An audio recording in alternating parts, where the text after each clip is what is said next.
and welcome to another episode of Living Room Wisdom, where your story is your glory. I am Patrina Wisdom, author, speaker, and wealth mentor, and today I have an opportunity to interview actually one of my partners in business. We are collaborating on an incredible retreat called Reimagined Wealth, and so I'm super excited to introduce you to Dr. Fanike-Kiara Young. Welcome, Dr. Fanike. Hi, Patrina. Thank you so much for having me. I'm so excited to be here. Such a pleasure. I'm looking forward to today. Let's get it going. Woo woo. All right.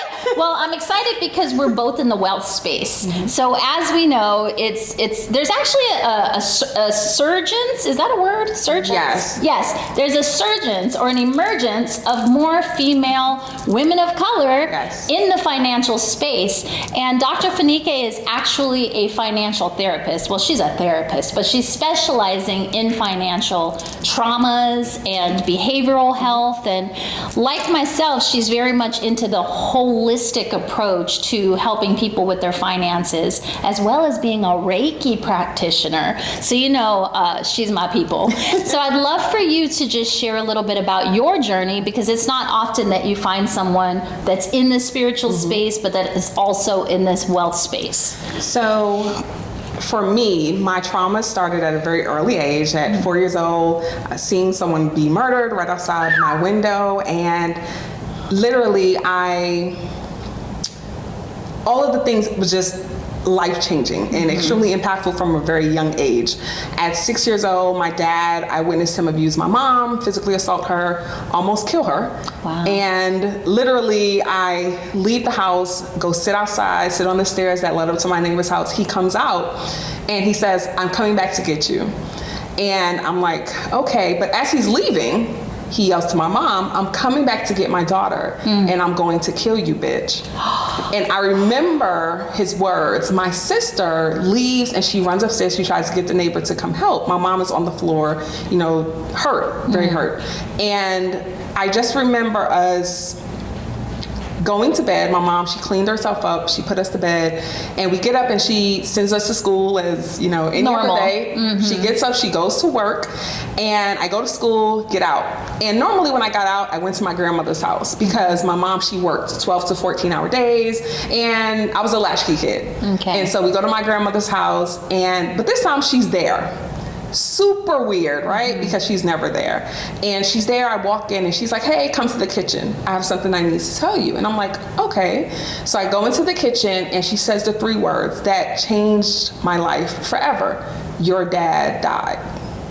So the day before, he had just told me, "I'm coming back to get you," and then I'm going to kill your mom. Exactly. But then he's gone. Right. And emotions, rage, resentment, anger, it was so much to process. And a lot of thoughts and feelings went unprocessed because, of course, therapy was not a thing. Right. Which is and not. How old were you? I was 6. I mean, and I don't even remember a conversation, and I don't remember having that discussion with my mom or anyone else. Yeah. And for a long time, just, going through childhood, I self-harmed. I had a lot of anger. I had a lot of just misplaced distrust for others, and a lot of emotions and anger. I just remember a lot of anger, a lot of rage, and a lot of resentment. And I carried all of that. I carried it. And I remember going to college, and I saved Psych 101 for like one of the last courses that I had to take. I did. And because I was like, no, I don't want to talk about my mind. And I was like, no, I don't want to talk about that. Yeah. So I actually saved it for like one of the last courses. And it's a core class in college. Yeah. And so I go in, I take the class, and I remember for 2 weeks we talked about trauma. And a light bulb went off in my head because the instructor talked about how trauma impacts our mind, our body, our feelings, just everything. And I realized then that something that happened to me at 4 years old and 6 years old was impacting me. And I think I was like 20 now or 21, was still impacting me at 20 and 21. Yeah. And it was life-changing. And I started to research, and I wanted to understand my parents, and I started to really dig in and try to figure it out, because I also remember that at my dad's funeral, I remembered my mom kissing him. And he's, he's in the coffin and we're leaving and we're heading out to church and they have the body there, but she kissed him. And I remember being so confused. Right, I can imagine. Yeah, I was like, you're not happy that he's gone? You should be happy. And I didn't get it. And again, there was no conversation. And so I started to put everything together and I started to really dig deep, not just for them, but for me. And I made the decision that I need to heal this stuff because it was impacting so much. Yeah. And just in doing that, and I kind of did things here and there, but it wasn't until honestly like adulthood, I was like 30, like a real adult. At 21, I still feel like a child. Yeah. But at 34 was when I really realized like, hey girl, you got some things that you have to clean up and you have to do this intense work. And that was when I recognized the financial trauma. That was when I recognized really the childhood trauma. And the financial trauma came more so from seeing my mom. Now, you remember, now she was a single parent. Right. And seeing her and her working 12 to 14 hour days and not coming to our track meets and not going to our games and not participating in sports and seeing how she worked. And I had vowed that that would never be me. And so at 34, I'm in my doctoral program. I'm working crisis overnight from 11 p.m. to 7 p.m. And 7 a.m. your major was psychology at that point? For my doctorate, it's in behavioral health. And I went to Arizona State and earned my doctorate from there. But the doctorate focuses on integrated care. Okay. And literally it teaches you how to work with primary care practitioners, so doctors and nurses and get in there and work side by side with them. And so I was trained, or I have been trained to do that. And so that is kind of what shaped my integrated practice when I'm working with my clients. But that was also, like I said, at 34 when I realized, hey, you're holding on to this money. You are scared. Because I was scared. I was like, I did not want to be broke, but I was killing myself. Yes.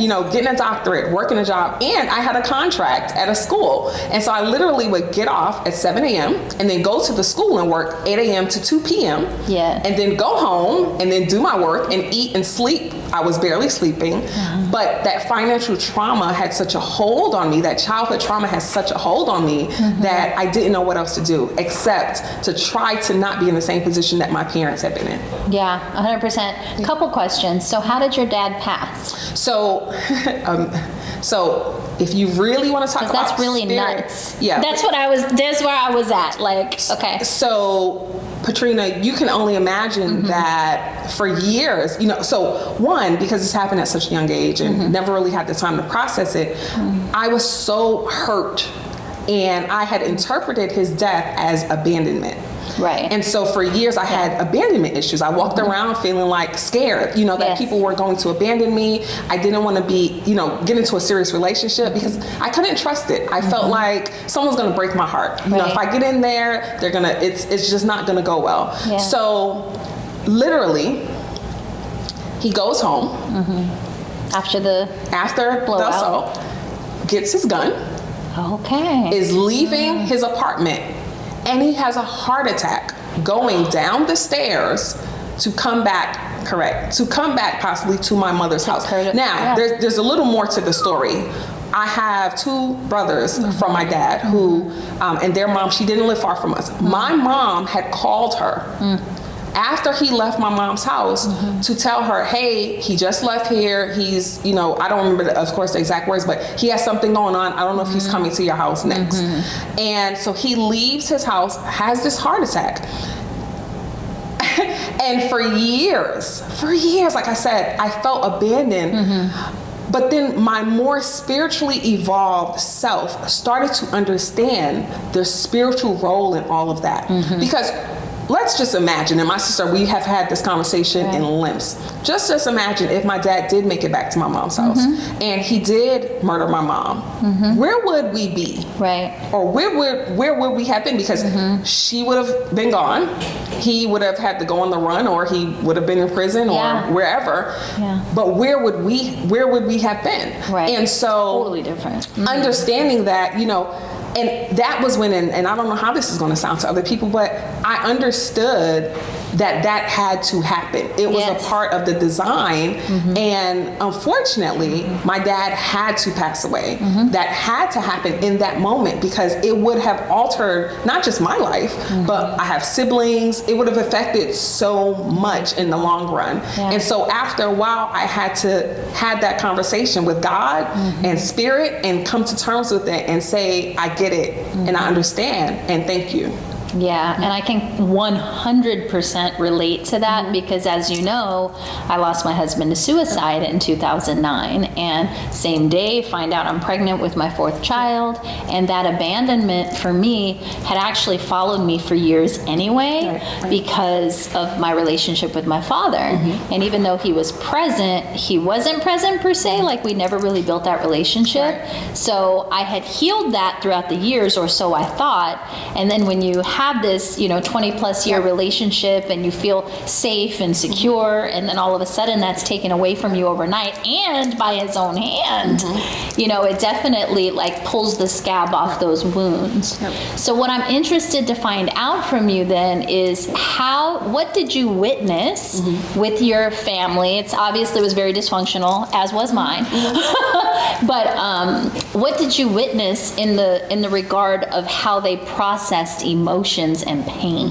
What did you learn from my mom, who I've probably only seen cry maybe one time in my whole life, I learned that you have to be strong. And, then that steps into the whole black woman superwoman syndrome of, my mom was the person that, I remember her removing the refrigerator because something was behind there. I remember my mom, lifting the stuff. Like, I remember her like doing things that, a dad was supposed to do. But she never took off work. I remember my sister had a car accident, or she was involved in a car accident. My mom didn't leave work. She stayed at work. I remember my mom, for us, go to school, even if we didn't feel go to school, and so she showed us or taught us that you just keep going. No matter what is happening in life, you just keep going. And I learned later on that she didn't actively take care of herself. And I talk about constantly being an active worker in your healing. My mom didn't learn how to be an active worker in her own healing. She was in survival. Like she was just trying to live literally from day to day in that situation. Exactly. And so that's what I learned. And I have a son now who's going to be 3 next month. And I am so conscious about the lessons that I give him. And I don't know about everyone else, but I've been so grateful because given the opportunity to work remotely and work from home, I get to spend time with him. I get to do activities with him.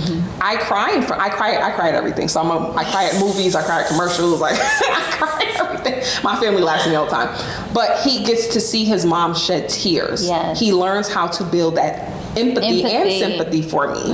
And so he gets to hug me and console me. And I never had the opportunity to do that with my mom. So what it turned into, though, was me being very protective of her. And me never really being able to be a child. And we kind of, never really being able to have a childhood, because I always felt like I have to take care of everyone. I have to make sure she's okay. My mom has an 8th grade education. Well, I was an honor roll student. I was an accelerator. So in 1st grade, I was reading at a 5th grade, 6th grade level. My sister and I, who's 4 years older than me, we had the same textbooks at times. And, I went to gifted schools. And so I read things for her. I did the math for her. I counted things for her. I made sure things were in order. I did all of those things. We cooked for ourselves.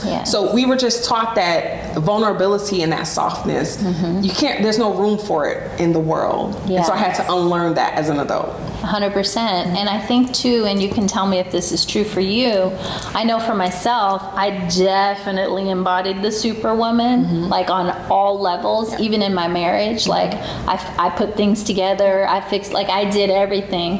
And it wasn't until after he passed that I learned to connect with my feminine, and that I allowed my children to see me cry. They never saw conflict, they never saw emotion, they never saw rage, they never saw anger, never saw any of it. And it wasn't until after my husband passed, which I also feel like had to happen, like that was his destiny. And I know I wouldn't be who I am today had I not experienced that dark night of the soul, that, you know, horrible pain and that shift.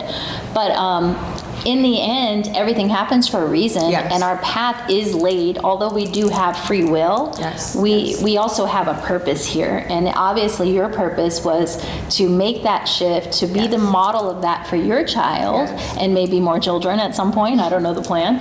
But yeah, I mean, this is how we change the world, right? Yes. Yeah. So I'm constantly speaking to my clients about the importance of them taking their pains and really looking at what's the lesson out of it. What were you supposed to gain? There's a strength that comes with all of those lessons. And although they hurt like hell, like, don't get me wrong now. When I say pain now, it's something that it hurts. It leaves an imprint.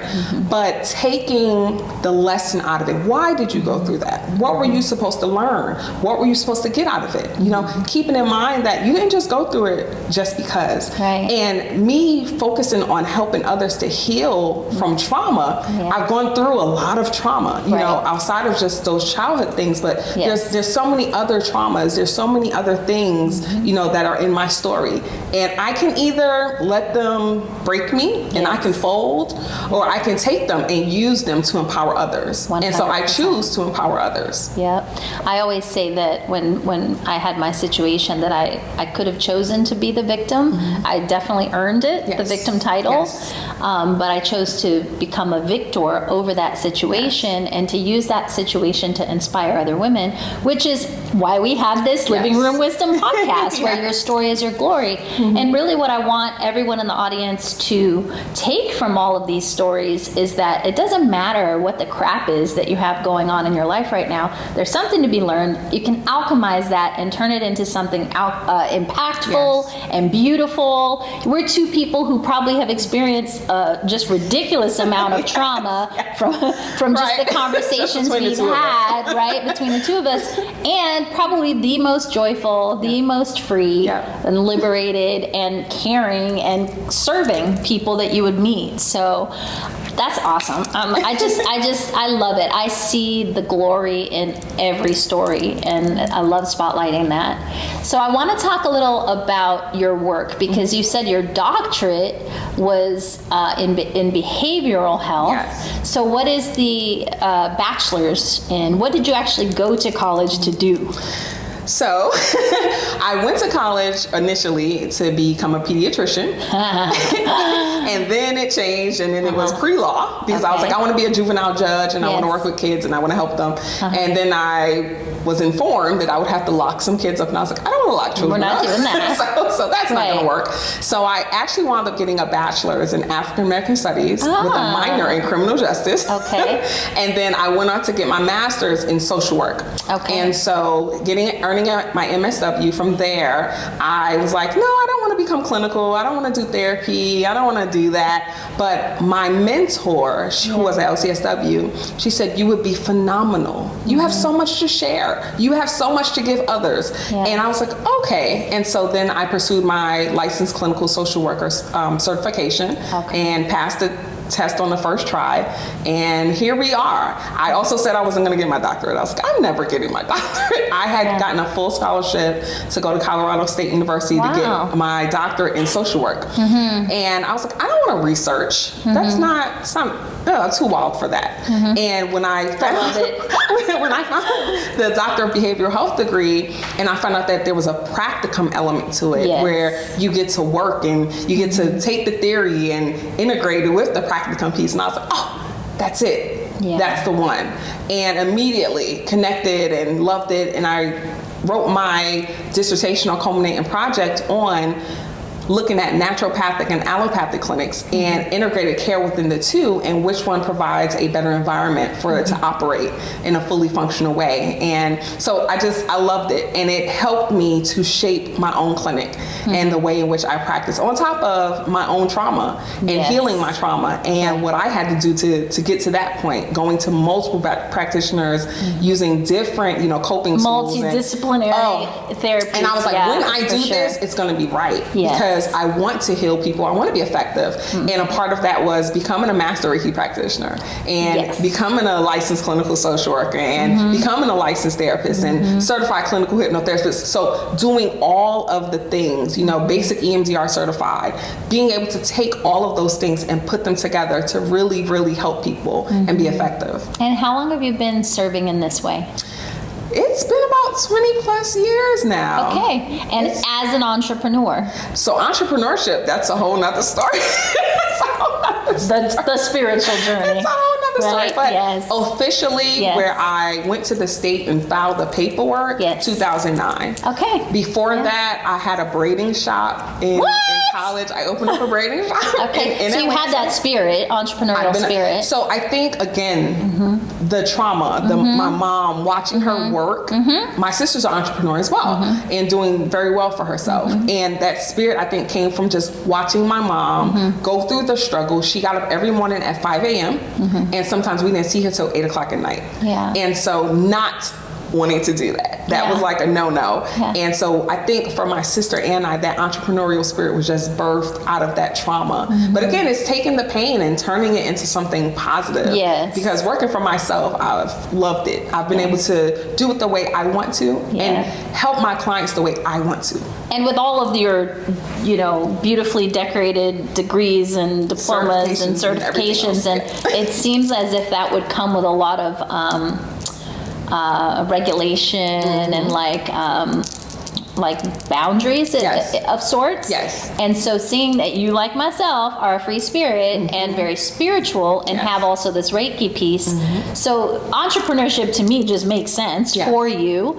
And how are you utilizing the Reiki in your mission to help women financially?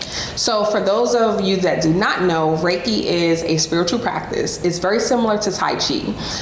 But the difference is in Tai Chi, if you see, people, I remember going to China and actually getting to witness it, but there's like parks full of people and they're in the park and they're doing the Tai Chi and they're moving the energy and all of that themselves, right?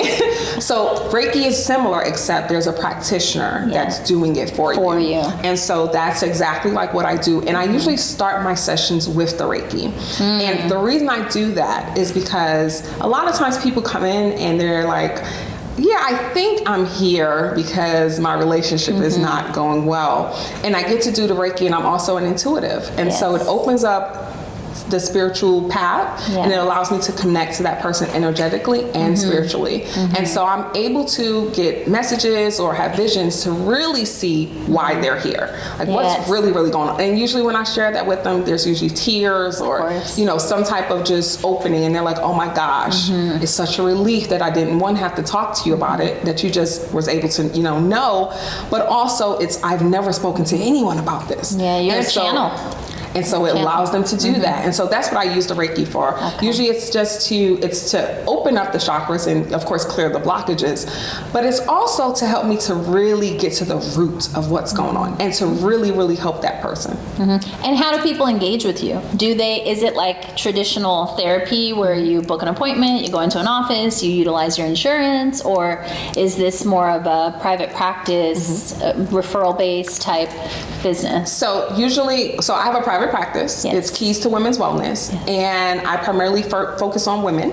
I do work with men, but usually they come in with their partner, a female partner. But they make their appointment, and I do not accept insurance, and it's because of all the regulations. So the thing is that for years I did accept insurance, and insurance is so bound. Like it's slavery. It's so like every other corporate structure. Exactly. So we're not going to go down that rabbit hole. Sessions have to be 60 minutes or less. And honestly and truly, if I have deep rooted trauma and I come in to see a practitioner, 60 minutes, you just triggered my trauma again. I'm just opening up. You just triggered my not enoughness by cutting me off at 60 minutes, right? So I don't want to do that. And so I'm just opening up. And so I decided to remove that restriction. And so my visits are 2 hours at least. Wow, and so a person that's comes amazing. in, all self-pay. And I do give them a super bill where they can send into their insurance for some type of reimbursement because there is still a therapy aspect. Yep. But they cannot be reimbursed for the Reiki. They cannot be reimbursed for I do detoxification with them. They can't be reimbursed for that part. But the therapy piece, they can. Yes. And so I had the therapy piece, but then I also added coaching because what I was finding is that women were reaching out to me from everywhere. Yep. And therapy, of course, I'm only licensed in the state of Georgia, so I cannot provide therapy to those that are not in Georgia. However, I can provide coaching. And so I created a coaching program to be able to do the same thing for women everywhere. Fan-freaking-tastic. I love it. So the lesson here is that if you're following the social norms and staying within the status quo, and you know you have a bigger purpose and a bigger calling, blow that shit up and go recreate it the way that you want to create it. Do it your way. Yes. Live life on your terms. Live life on your. That's what the Badass Bodacious Life movement is all about. She is my people. So I want to find out a little bit about motherhood, this motherhood journey for you, because it's fairly new. It is. It's fairly new. How has that been for you? It's been great. So my husband I have 2 bonus children. They are both 13. Okay. And my husband and I, we were married in 2018. Yeah. And we actually were pregnant right before we got married with twins. Excuse me, he was not pregnant, but go ahead. Well, I was pregnant. I try to be more inclusive, Patrina. I know. I love it. I love it. So we were actually pregnant with twins right before we got married. Yes. We wound up not, we lost the twins. We wound up having a miscarriage. We've actually been pregnant 5 times. Wow. But we had our son. He's our only one live birth. Aww. And so he's my rainbow Miracle. baby. Oh yeah. Yeah, he's my rainbow. And his name is Pharaoh. Okay. Oh, such an appropriate name. And his middle name is King. So you can only imagine the spirit of Pharaoh the King. Yes. That's what I call him. But it's been wonderful because I get to see myself in someone. Yes. And I get to look at, you know what, I want you to learn a little differently than I did. I don't want you to take that generational trauma that was passed down to me. I don't want you assuming that. So I'm gonna not do certain things. Yes. I'm gonna be very conscious and very, very cognizant of how I speak to you, the level of patience that I have. I do set boundaries, but not in the way I think in which my mom did, or it's a little different. And so even with making him stand in a corner and stuff like that, so I get to see, and his personality is he's so sweet and so loving, and of course, I love when he hugs me and I love you, mommy, and he'll give me a kiss, and I love that. But we were discussing earlier, nakedness. Yes. And we like to be naked. Yes. And we have a naked household. Yeah. And so it's nothing for my son to come in the room and lay on me naked. So just, I want you to really, really understand that growing up, that was not my household. Not allowed, yeah. We were clothed. My mom, when she came out her room, she had on clothes. And I don't remember really, her being naked. Now, there were times when she had on pants, and she wouldn't have on a shirt, but she had on a bra. Yeah. So me just seeing her breasts just out, walking around the house was not a thing. So for me, it's big. I'm like, no,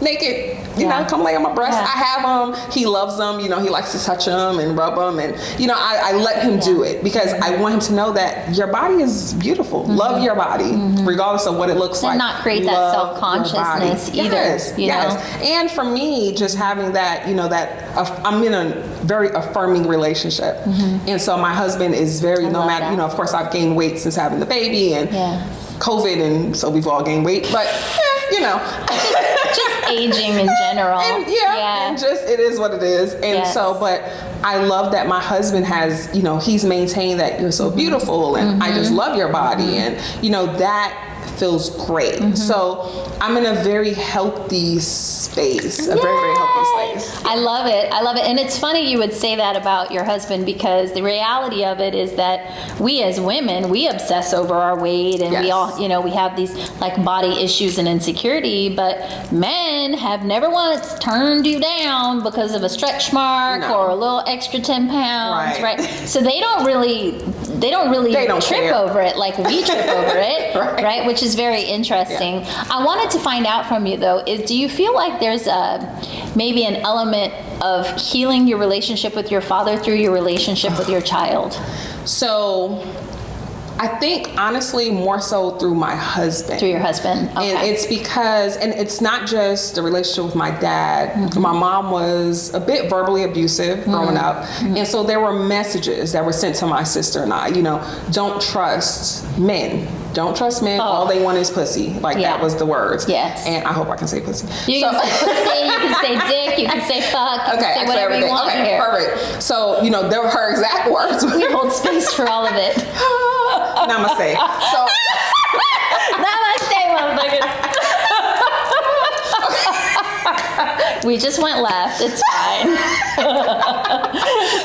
so my mom would tell us, you know, don't trust men. Yes. All they want is pussy. Yes. That was like drilled in our heads. And so, of course, whether I wanted to believe it or not, I grabbed it. You know, it was programmed. It was there.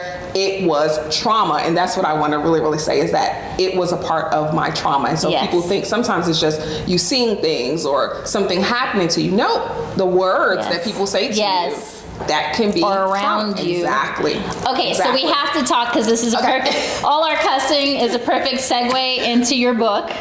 What the fuck is your problem? So tell us a little bit about your book. Great segue. I love it. So, what the fuck is your problem? Becoming an active worker in healing your trauma. Yes.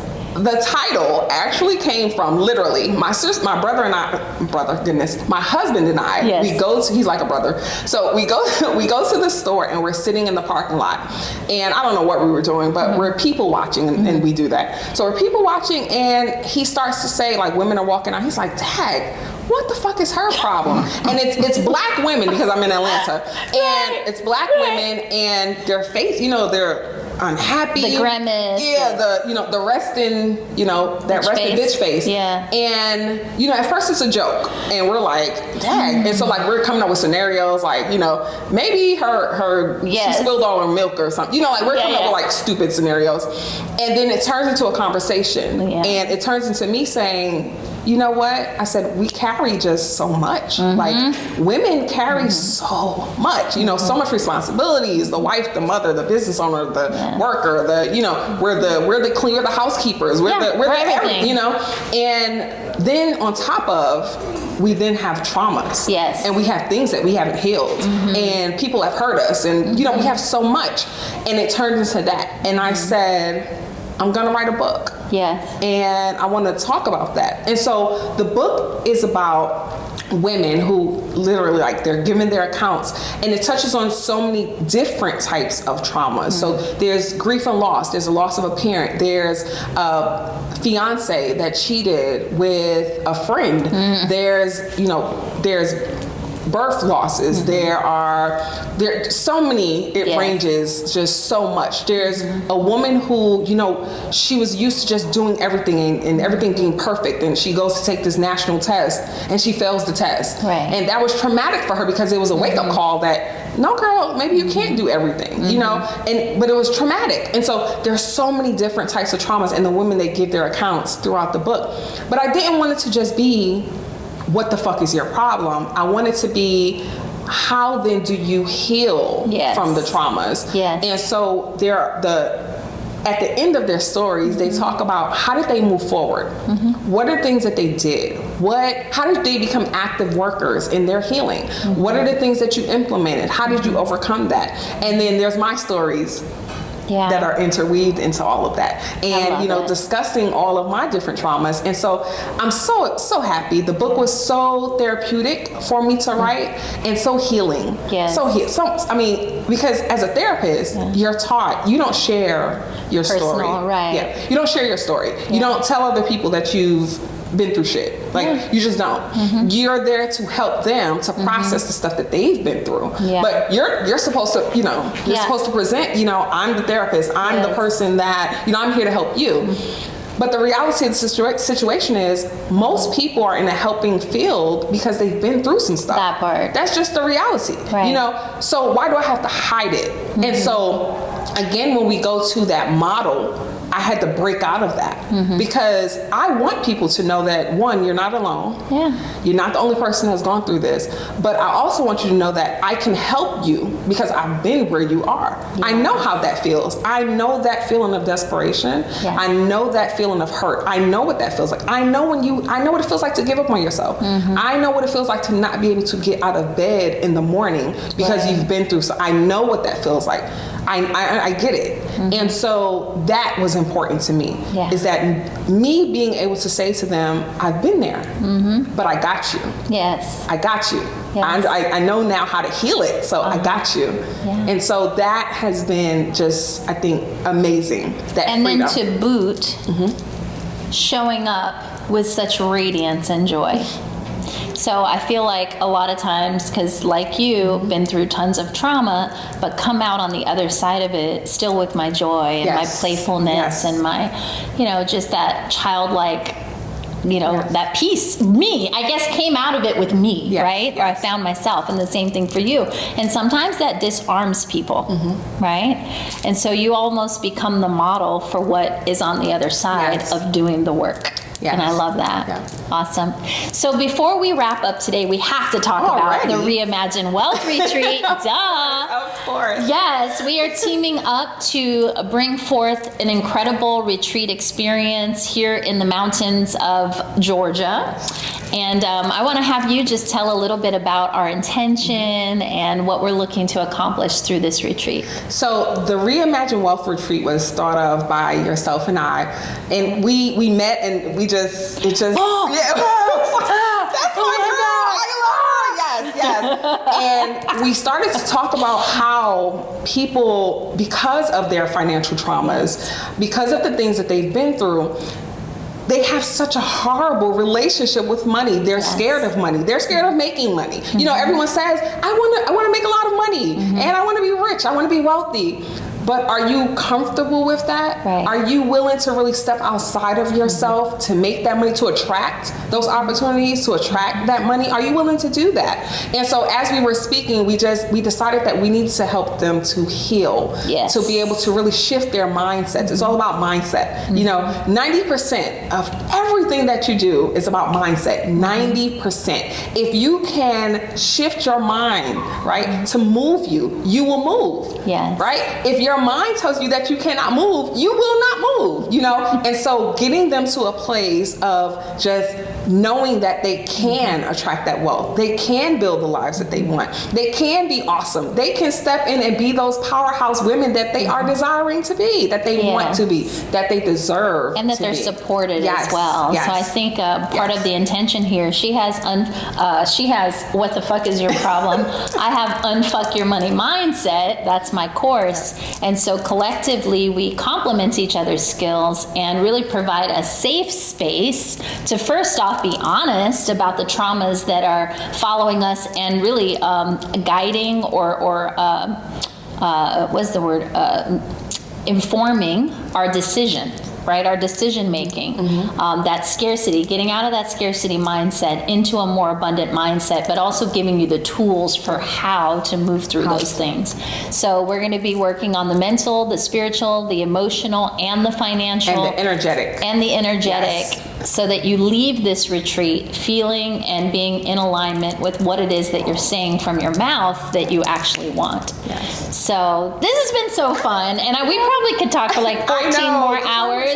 But we're going to go ahead and wrap up this session. But as we wrap up, I just want you to look into your camera and I want you to speak directly to someone out there who's been through lots of challenges that may not have yet dealt with it, might be looking at this interview and be like bubbling up with emotion because it's something that maybe they didn't even realize they hadn't dealt with. So if you could just give our audience a little something of where to start and a little word of encouragement, that would be great. So the thing that I would share is to keep going. Keep going, keep going, keep going. You are the one person that knows yourself better than anyone else. And if you know that you've tried everything, you've tried to do it by yourself, you tried to read the books, you've tried to do all of the things, and it's not working, you're not getting where you want to be, reach out. There are people out there that can help you to get to where it is that you are wanting to be. That support is there. It's all there. And they can find me at Dr. Fanike on Instagram and Facebook. That's DRFANIKE. You can also go to drfanike.com and start there with just taking my free quiz on assessing if you have trauma and if the trauma is stopping you. That's a great place to start. Some people are not even aware that they have trauma, and I get it. We've masked it, we've suppressed it, we've thrown it in the back of our minds. We don't want to think about it, but that's a great place to start. Great place to start. Fantastic. Thank you so much. I appreciate you, and I'm looking so forward to doing lots of collaboration in the future. Super excited about our Reimagined Wealth Retreat. So thank you again for joining another episode of Living Room Wisdom, where your story is your glory. Make sure that you join our Facebook group, Badass Bodacious Entrepreneurs Group, and that you also subscribe to our podcast on all the podcasts platforms, and also check us out on YouTube. Subscribe to my YouTube channel, Patrina Wisdom, where you can actually see this interview live. And we'll look forward to seeing you next week. We upload weekly videos, weekly inspirational stories. Namaste. I love you, and we'll see you soon.